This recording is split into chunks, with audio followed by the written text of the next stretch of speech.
સદીશોના સરવાળા માટે ક્રમનો નિયમ સમજાવો. આકૃતિમાં દર્શાવેલા બે સદીશ A અને સદીશ B નો સદીશ સરવાળો કરવો છે. આ માટે બે રીતો છે. પહેલી, પ્રથમ કોઈ નિશ્ચિત O થી A ને મૂલ્ય અને દિશા સાથેનો સદીશ કિરણ OP દોરો. A ના પૂછ પર B નો શીર્ષ રાખી તેના મૂલ્ય અને દિશામાંનો સદીશ BQ સદીશ દોરો. એટલે આપણે જોઈ શકીએ આકૃતિમાં આ એક સદીશ O પર પૂછ રાખીને દોરેલો છે. હવે બીજા સદીશ B ને સદીશ A ના શીર્ષ પર રાખીને આ રીતે એને દોરવામાં આવે છે. કિરણ OQ અને અંતે કિરણ OQ દોરવામાં આવે છે. કિરણ OQ દોરવામાં આવે છે. કિરણ OQ એ OP અને PQ નો સરવાળો થાય, એટલે કે સદીશ R બરાબર સદીશ A વત્તા સદીશ B થશે. સમીકરણ નંબર 1. સદીશ R એ A અને B નો સરવાળો દર્શાવે છે. હવે બીજી રીત, નિશ્ચિત બિંદુ Q થી B ના મૂલ્ય અને દિશા સાથેનો કિરણ QS સદીશ B દોરો.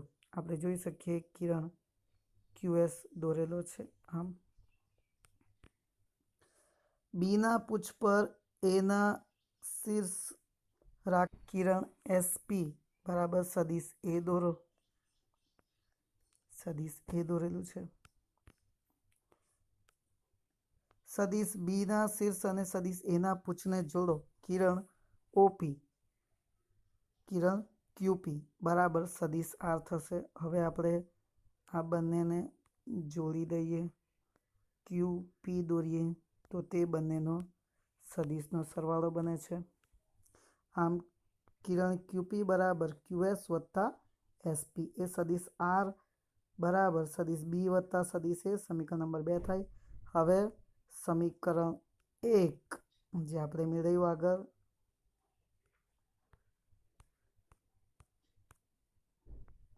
અને બીજું સમીકરણ 2, આ બંને સમીકરણને જોઈતા કહી શકાય કે સદીશ A વત્તા સદીશ B બરાબર સદીશ B વત્તા સદીશ A લખી શકાય, જે દર્શાવે છે કે સદીશના સરવાળાની ત્રિકોણની રીત, એટલે કે સદીશનો સરવાળો સમક્રમી છે.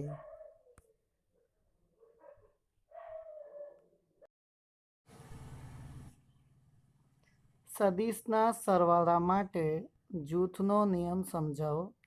સાબિત કરો કે સદીશ સરવાળા માટે જૂથના નિયમનું પાલન થાય છે. મિત્રો, આકૃતિમાં દર્શાવ્યા અનુસાર સદીશોના સરવાળા માટે ત્રિકોણની રીત અનુસાર સદીશ A અને સદીશ B ઉમેરતા સદીશ OQ બરાબર સદીશ A પ્લસ સદીશ B બને છે. અહીં આપણે બે સદીશો દોરીએ. O બિંદુ પર એક સદીશ છે સદીશ A, જેની પૂછ આપણે O પર રાખેલ છે અને શીર્ષ P પર છે. એ જ રીતે ત્યાંથી સદીશ B દોરીએ, જેના શીર્ષ સદીશ A ના શીર્ષ પર સદીશ B ની પૂછ રાખીને આ રીતે આપણે દોરીએ તો એનું પરિણામી સદીશ જે છે મળે તે સદીશ મળશે સદીશ OQ, જેને આપણે સદીશ R એટલે કે સદીશ A વત્તા સદીશ B કહીશું. હવે નેક્સ્ટ, હવે OR દોરીએ છીએ કે Qની ઉપર, એટલે કે આના શીર્ષ પર આપણે બીજા એક સદીશ C ને મૂકીએ અને એ સદીશ C જે છે QR નામ આપીએ એને, તો તેનું પરિણામી સદીશ OR રચીએ. તો OR જે છે એ બે સદીશોનો સરવાળો થયો. કયા કયા? એક તો આ સદીશ છે, એક સદીશ આ અને બીજો સદીશ આ. આ બંને સદીશોનો પરિણામી સદીશ OR બને છે. તો સદીશ OR બરાબર સદીશ OQ વત્તા QR. હવે સદીશ OQ એટલે સદીશ A વત્તા સદીશ B ગ્રુપમાં, એટલે સદીશ A વત્તા સદીશ B ગ્રુપમાં લખ્યું, વત્તા QR એટલે સદીશ C. તો અહીંયા OR સદીશ બરાબર સદીશ A વત્તા સદીશ B વત્તા સદીશ C, અને આપણે કહી દઈએ સમીકરણ નંબર 1. હવે સદીશ Bમાં સદીશ C ઉમેરતા સદીશ PR મળે છે. તો PR બરાબર સદીશ B વત્તા સદીશ CB થાય. આમ PR સદીશમાં સદીશ Aને એવી રીતે ઉમેર છે જેથી Aની લંબાઈ દિશા ન બદલાય. સદીશ Aનું શીર્ષ સદીશ PRના પૂછ પર આવે. તો સદીશ OR બરાબર સદીશ OP વત્તા સદીશ PR. આકૃતિમાં જોઈ શકીએ સદીશ OR બરાબર સદીશ PR વત્તા OP. તો સદીશ A વત્તા ગ્રુપમાં સદીશ B વત્તા સદીશ C બને. હવે અહીંયા જુઓ સમીકરણ 2 અને સમીકરણ 1 બંને સરખા બને છે OR માટે. તો સમીકરણ 1 અને 2 પરથી સદીશ A પ્લસ સદીશ B પ્લસ સદીશ C બરાબર સદીશ A પ્લસ સદીશ B પ્લસ સદીશ C. આમ સદીશોના સરવાળા માટે જૂથના નિયમનું પાલન થાય છે. સદીશોના બાદબાકી સમજાવો. સદીશોની બાદબાકીને સદીશોના સરવાળા સ્વરૂપે વ્યાખ્યાયિત કરી શકાય છે. બે સદીશો સદીશ A અને સદીશ Bના તફાવતને સદીશ A અને ઓછા સદીશ Bના સરવાળા રૂપે રજૂ કરી શકાય છે. સદીશ A ઓછા સદીશ B એટલે સદીશ A વત્તા કૌંસમાં ઓછા સદીશ B. આમ બે સદીશોની બાદબાકી એટલે કે એક સદીશમાં બીજા સદીશનો વિરોધી સદીશ એટલે કે પ્રતિ સમાંતર સદીશ ઉમેરવો. અહીંયા આપણે સદીશ A અને સદીશ B તથા સદીશ -B સદીશ દર્શાવેલ છે. આકૃતિ Bમાં જોઈ શકો કે સદીશ Aમાં માઇનસ સદીશ B ઉમેરેલ છે. જે આપણે આકૃતિ Bમાં જોઈ શકીએ કે અહીંયા સદીશ A જે છે તે સદીશ Aમાં આપણે માઇનસ સદીશ B ઉમેરેલો છે. દેખાય છે? વિરોધી સદીશ આ તરફ છે, એટલે કે એનો વિરોધી સદીશ આપણે બીજી તરફ મૂકેલ છે, આમ -B. તો સદીશ A અને માઇનસ સદીશ Bનો સરવાળો પરિણામી સદીશ સદીશ A ઓછા સદીશ B બને છે. આ થઈ સદીશના બાદબાકીની રીત. નોંધી લો. શૂન્ય સદીશ સમજાવો. જે સદીશનું મૂલ્ય એટલે કે માન શૂન્ય હોય તેવા સદીશને શૂન્ય સદીશ કહે છે. કોઈ સદીશમાં તે જ સદીશનો વિરોધી સદીશ ઉમેરતા શૂન્ય સદીશ મળે છે. એટલે કે સદીશ A વત્તા ઓછા સદીશ A બરાબર 0 સદીશ. શૂન્ય સદીશનું માન શૂન્ય હોય છે, તેને 0 સદીશ એમ લખી શકાય છે. તેથી તેના માનના દિશા વડે દર્શાવી શકાય નહીં. કોઈ સદીશ Aને શૂન્ય સંખ્યા વડે ગુણતા શૂન્ય સદીશ મળે છે. શૂન્ય સદીશના ગુણધર્મોમાં કહી શકાય કે સદીશ A વત્તા સદીશ 0 તો બરાબર સદીશ A જ થાય, અને લેમડા ગુણ્યા એટલે કે કોઈ સદીશ સાથે કોઈ સંખ્યાને ગુણવામાં આવે શૂન્ય સદીશ સાથે તો તે શૂન્ય મળે છે, અને સદીશ OA બરાબર સદીશ 0 સદીશ લખી શકાય છે. શૂન્ય સદીશનો ભૌતિક અર્થ સમજાવો. આકૃતિમાં દર્શાવ્યા પ્રમાણે t=0 સમયે કણ P સ્થાને છે. O બિંદુને અનુલક્ષીને તેનું સ્થાન સદીશ R છે. તો આ t સમયે આ કણ P' સ્થાન પર છે, તેનું સ્થાન સદીશ R' છે. એક સદીશ P અને એક સદીશ P'. આ કણ P' પરથી ફરી પાછો P પાસે આવે છે ત્યારે તેનું પ્રારંભિક સ્થાન R અને અંતિમ સ્થાન R' એક જ હોવાથી તેનું સ્થાનાંતર સદીશ ΔR સદીશ બરાબર 0 થાય, એટલે કે શૂન્ય સદીશ મળે છે. આમ શૂન્ય સદીશનો ભૌતિક અર્થ સમજી શકાય. સદીશોના વિભાજનનો અર્થ સમજાવો. સદીશના વિભાજનનો નિયમ સમજવા માટે આપણે એક આકૃતિ પરથી સમજ મેળવીએ।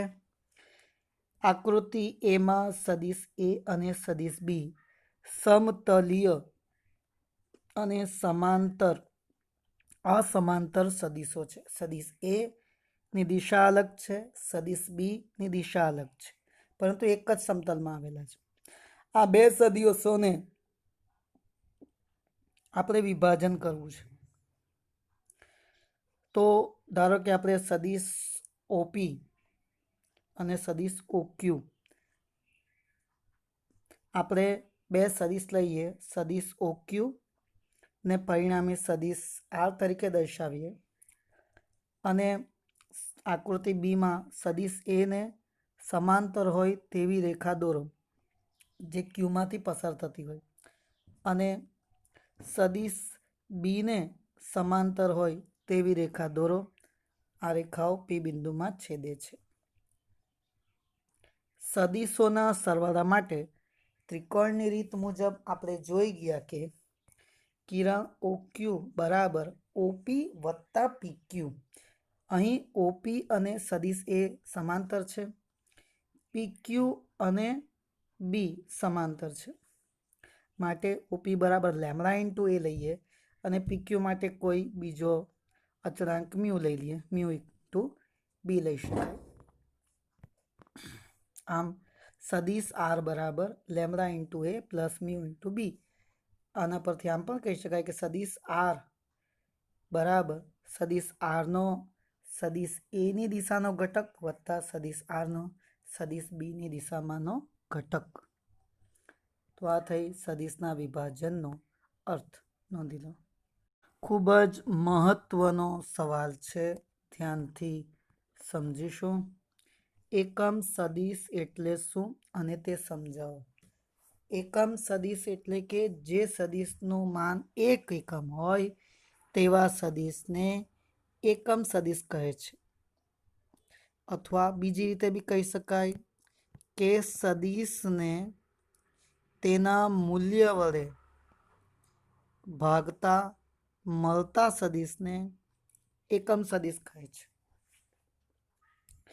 એકમ સદિશ ચોક્કસ દિશાનું નિર્દેશન કરે છે। જેમ કે અહીંયા તમે આકૃતિમાં જોઈ શકો કે અહીં આકૃતિની અંદર દરેક રેખા જે છે કોઈ એક ચોક્કસ દિશા દર્શાવે। જેમ કે અગર એકમ સદિશ આઈની વાત કરું તો તે એક્સ દિશા દર્શાવે, એકમ સદિશ જેની વાત કરું તો તે વાય દિશા દર્શાવે અને એકમ સદિશ કેની વાત કરું તો તે તમને ઝેડ દિશા દર્શાવે છે। આમ દરેક એકમ સદિશ એ એની દિશા દર્શાવે છે। આ દરેક એકમ સદિશો હોવાથી તેમના મૂલ્યો એક જ થાય। આઈનો બી એક મૂલ્ય, જેનું બી મૂલ્ય એક, કેનું બી મૂલ્ય એક જ થાય। આ સદિશો એકબીજાને હંમેશા લંબ હોય છે। એકમ સદિશને દર્શાવવા માટે તેમના સંકેત અક્ષર પર કેપ દર્શાવવામાં આવે છે। કેપ એટલે આપણે જોઈ શકીએ કે સમજો કે એન, તો આના ઉપર આ રીતે દોરીએ ને કેપ કહેવામાં આવે છે, અથવા કેરેટ બી કહે છે, તો આને એન કેપ કહે છે। આ રીતે સદિશને દર્શાવવામાં આવે છે। એકમ સદિશને દર્શાવવા માટે તેના ઉપર કેપ દોરવામાં આવે છે। કોઈ સદિશને તેના માન વડે ભાગતા તે સદિશનો એકમ સદિશ કહે છે। દાખલા તરીકે સદિશ એનો એકમ સદિશ એન કેપ છે, તો એન કેપ બરાબર સદિશ એ ના છેદમાં સદિશ એનું મૂલ્ય, એટલે સદિશ ભાગ્યા સદિશનું મૂલ્ય। આ સૂત્ર અનુસાર જો કોઈ સદિશને દર્શાવવું હોય તો સદિશને તેના એકમ સદિશ સાથે દર્શાવી શકાય છે। તો આ રીતે આપણે લખવું હોય, સપોઝ આપણે 5 ન્યૂટનનું બળ એક્સ દિશામાં લાગે છે એમ લખવું છે, તો આપણે સદિશ એફ બરાબર 5 આઈ કેપ લખી શકીએ છીએ। ખૂબ મહત્વની થિયરી છે, ધ્યાનથી તૈયાર કરજો। દ્વિપરિમાણમાં સદિશનું વિભાજન સમજાવો અથવા સદિશનું તેના લંબ ઘટકોમાં વિભાજન સમજાવો। હવે એના માટે આપણે આકૃતિ જુઓ, આકૃતિમાં જોઈ શકીએ કે ઓ એક્સ વાય દ્વિપરિમાણમાં યામાક્સ પદ્ધતિ દર્શાવે છે। આ યામાક્સ પદ્ધતિની અંદર સદિશ એ એક્સ એક્સ દિશાનો ઘટક, સદિશ એ વાય સદિશ એનો વાય દિશાનો ઘટક, એ આ રીતે આપણે દર્શાવીએ છીએ તો આ એનો એક્સ દિશાનો ઘટક છે અને આ એનો વાય દિશાનો ઘટક છે. ઓ બિંદુને અનુલક્ષીને પી બિંદુનો સ્થાન સદિશ સદિશ એ છે. પીમાંથી એક્સ અક્ષ પર લંબ દોરતા ઓએમ મળે છે. ઓએમ સદિશ સદિશ એક્સ આઈ કેપ સદિશ એનો એક્સ અક્ષ પરનો સદિશ ઘટક થાય. પીમાંથી વાય અક્ષ પર લંબ દોરતા ઓએન મળે છે. ઓએન સદિશ બરાબર એવાય સદિશ એક્સ જે કેપ તો સદિશ એનો વાય અક્ષ પરનો સદિશ ઘટક દર્શાવે છે. અહીં સદિશ એ બરાબર એક્સ વત્તા એવાય થાય એટલે x i cap plus a y j cap. કોઈ પણ સદિશને દર્શાવવા માટે આપણે આગળની થિયરીમાં જોઈ ગયા કે તે સદિશનું મૂલ્ય ગુણ્યા તેની દિશા લખીએ તો તે સદિશને આપણે દર્શાવી શકીએ છીએ. અહીંયા આપણે વધુમાં જોઈ શકીએ છીએ કે એની વચ્ચે જે ખૂણો બને છે, સદિશનો જે ખૂણો બને છે એક્સ અક્ષ સાથે, જે આપણે આકૃતિમાં જોઈ શકીએ છીએ તે ખૂણો થીટા છે. તો ત્રિકોણમિતિનો ઉપયોગ કરીએ તો એક્સ અને એવાયને એના માનના સ્વરૂપમાં થીટાના પદમાં દર્શાવી શકાય છે. તો અહીંયા કોસ થીટાનો ઉપયોગ કરતા કોસ થીટા બરાબર પાસેની બાજુ છેદમાં કર્ણ, તો કોસ થીટા બરાબર પાસેની બાજુ છેદમાં કર્ણ એક્સ અપોન એ. એ જ રીતે સાઇન થીટા માટે લખીએ તો સામેની બાજુ છેદમાં કર્ણ એવાય અપોન એ, તો એવાય એ સાઇન થીટા અને એક્સ બરાબર એ કોસ થીટા બે આપણને ઘટકો મળે છે.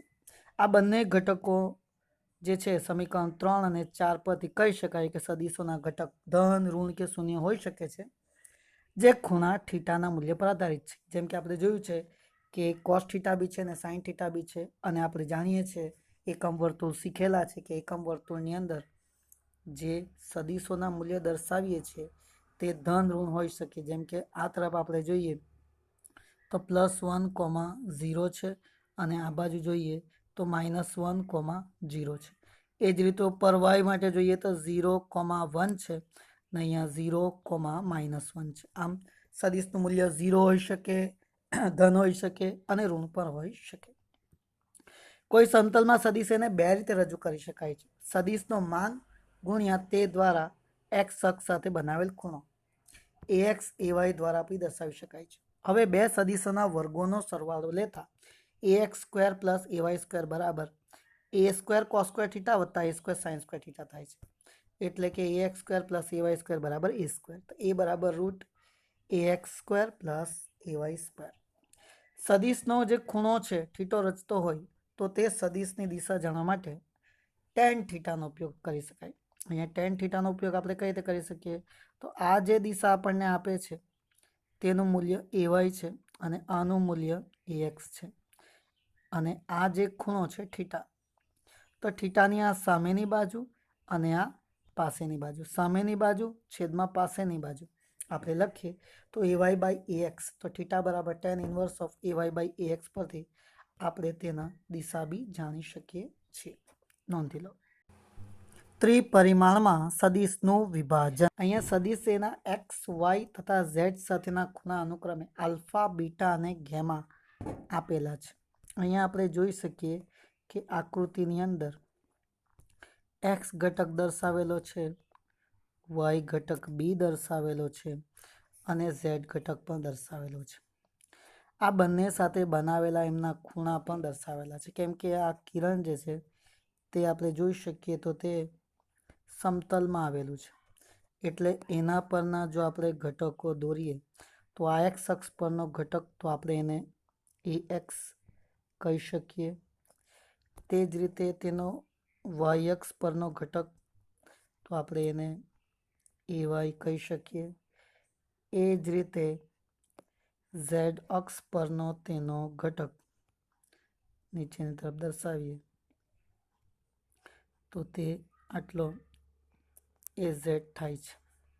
તો આની સાથે બનાવેલો ખૂણો આલ્ફા છે, વાય દિશા સાથે બીટા અને ઝેડ દિશા સાથે ગેમાનો ખૂણો બનાવેલો છે. આમ આ સદિશના ત્રણેય સાથે ખૂણા બનાવેલા છે. એ પરથી ax બરાબર a cos થીટા, ay બરાબર a sin થીટા અને az બરાબર a cos ગેમા લખી શકીએ એ કોસ આલ્ફા, એવાય માટે એ સાઇન બીટા અને એઝેડ માટે એ કોસ ગેમા લખી શકીએ।